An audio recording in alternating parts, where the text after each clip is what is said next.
Hi guys, and welcome to today's episode of Guerilla, which is very special because I'm joined by the taller than you'd think, Peter Oborne. Hi, Peter. Hello. How are you? I've just been watching the first session, Uh-huh. and so I'm full of mixed. I never know who I support, Pakistan or England. I imagine it's a difficult one for you. Well, you'd think I'd have the same problem, but I don't. I definitely always support Pakistan. Anyway, I loved reading your book, Wounded Tiger. We had a really good chat about it, and now it's time for the Guerilla Cricket listeners to get some questions in. So, shall we get to them? Yeah, let's do that. Okay, so Palfreyman 1414 says, were you a Hindu Indian player? Would you tour Pakistan right now, and if so, why? Of course I would. I mean, all the Indian tours of Pakistan have been fantastically successful. Yeah. Amazingly well received in Pakistan. Remember the last one, in 2004. You know, what was it? The Indian ambassador said to Sharia Khan. He said, you know, you've just sent back 20,000 Indian ambassadors to India from Pakistan. They're always amazing games. Of course I would. No, there you go. Pretty emphatic there. I like it. Come on, India. Come to Pakistan. We'll take care of you.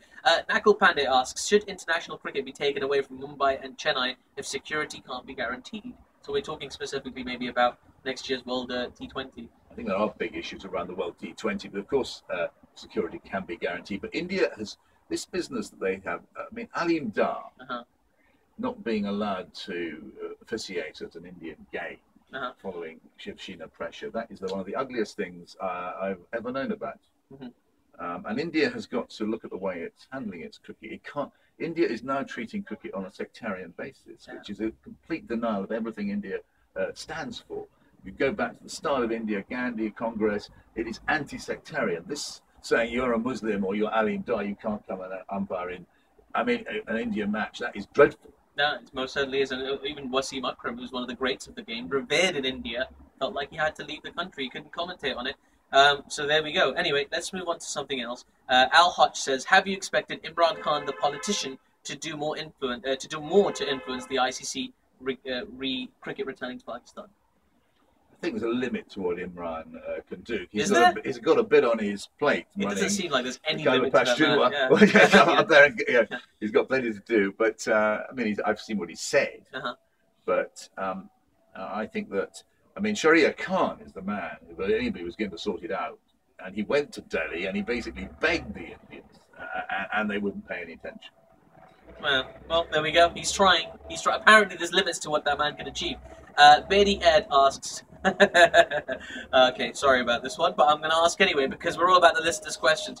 Betty Ed asks, do you hate the poor? If not, why do you work for the Daily Mail? One of the absurdities is a sort of upper middle class snobbery about the Daily Mail because you tell the Daily Mail tells the truth. It fights populist causes. It gives problems to the rich and powerful, and they don't like it. I expect the man who sent that in is probably pretty rich himself.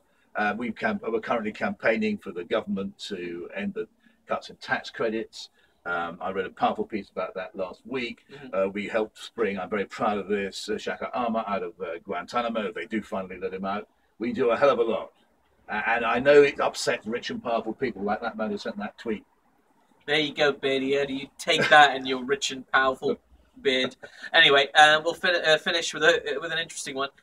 Mark Zip sends us a tweet. It says, I need a collective noun for record dealers. A rip-off? A moldiness? What would you call a collective noun of record dealers? We need to celebrate record dealers because now we have these mysterious things. Oh, yeah. I love records. Yeah, well, you have MP3s now. They're not even a thing. It's not even physical. Yeah. First of all, they should be strongly encouraged.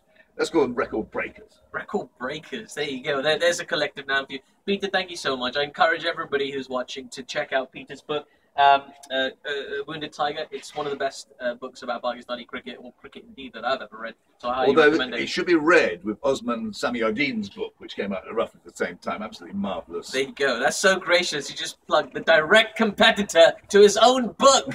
Can you believe it? Unbelievable. Thank you so much, Peter. Thanks for joining us. Thank you very much. Make sure you guys stay tuned to our YouTube channel. We've got loads more videos coming for you. And, of course, live ball-by-ball coverage of this Pakistan versus England series, which Pakistan are going to win.